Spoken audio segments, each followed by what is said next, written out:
یہاں تک کہ ہائی کورٹس کے ججوں کے تبادلے کے حوالے سے کہ اگر مجھے کسی جج پہ اعتماد نہیں ہے یا میرے حق میں فیصلہ نہیں دے سکے گا تو اس کا فوراً تبادلہ کر دیں، یا یہ کہ کیس اس سے اٹھا کر دوسرے کو دے دیں۔ اب یہ چیزیں جو ہیں یہ نظام کو انتہائی متاثر کر رہی ہیں۔ ہم دیکھتے ہیں، کئی دہائیوں سے ہم دیکھتے ہیں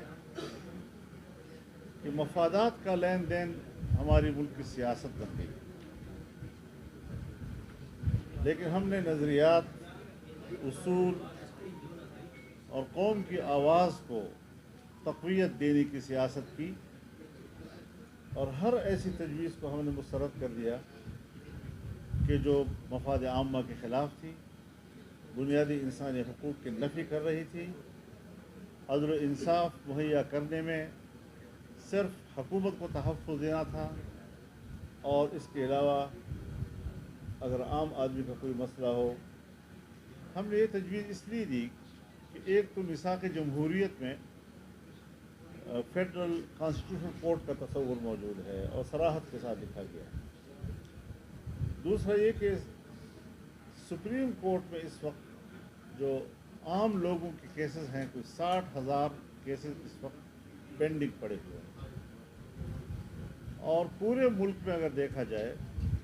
چھوٹی عدالتوں سے لے کر بڑی عدالتوں تک 24 لاکھ کیسز جو ہیں وہ پینڈنگ پڑے ہوئے ہیں۔ نسلیں جو ہیں وہ آگے بھگتتی ہیں اس چیز کو، اور مقدمات ختم نہیں ہو پا رہے۔ تو اس حوالے سے ایک دلیل تھی کہ ایک کانسٹیٹیوشنل کورٹ موجود ہو تاکہ سیاسی معاملات، آئینی معاملات، حکومت اور کسی ادارے کے درمیان کوئی معاملہ ہو جائے تو وہی کیس وہ نمٹاتے رہے، باقی پبلک کے جو کیسز ہیں وہ تیزی کے ساتھ آگے بڑھتے رہیں اور جلد انصاف لوگوں کو مہیا ہوتا رہے۔ تو اس حوالے سے جو مسودہ ہمیں دیا گیا تھا، اس وقت تک تو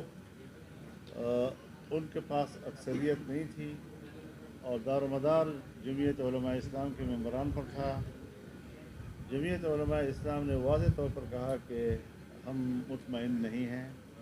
اور ہم اس مسودے کو ووٹ دینے سے معذور ہیں۔ اب بلاول صاحب بھی تشریف لائے تھے میرے پاس، اور ان کے اور ہمارے درمیان بھی بات چیت ہوئی، اور اس پر اتفاق ہوا کہ ہم بھی ایک مسودہ بنا لیتے ہیں،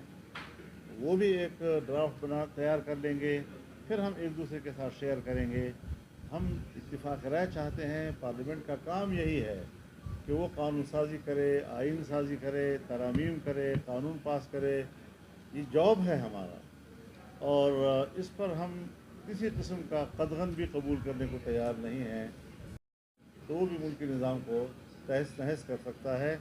اس لیے ہم اس بات پر زور دے رہے ہیں کہ ہر ادارے کا ایک اپنا دائرۂ کار ہے جسے آئین متعین کرتا ہے،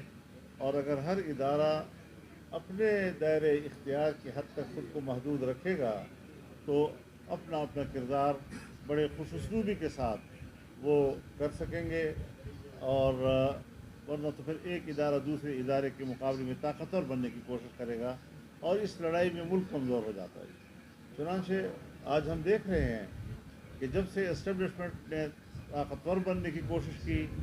انتخابات پر اثر انداز ہونے کی کوشش کی، اپنی مرضی کے حکومت